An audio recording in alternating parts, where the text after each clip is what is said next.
lagi. Dia bisa nulis kan? Dia bisa nulis kan?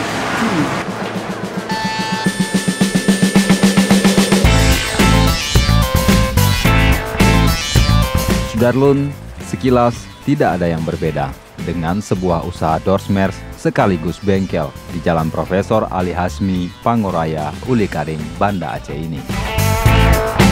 Serambi TV berkesempatan untuk berbincang-bincang dengan pemilik Dorsmers dan bengkel tersebut yang bernama Andri Supriyadi, 27 tahun.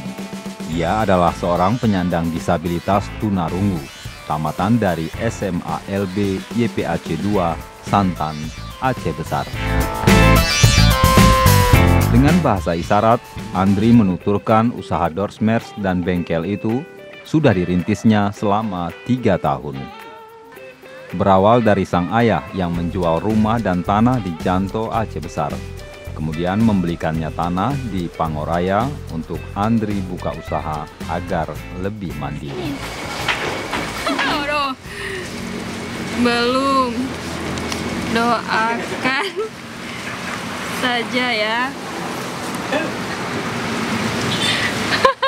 Tadi udah. Aduh.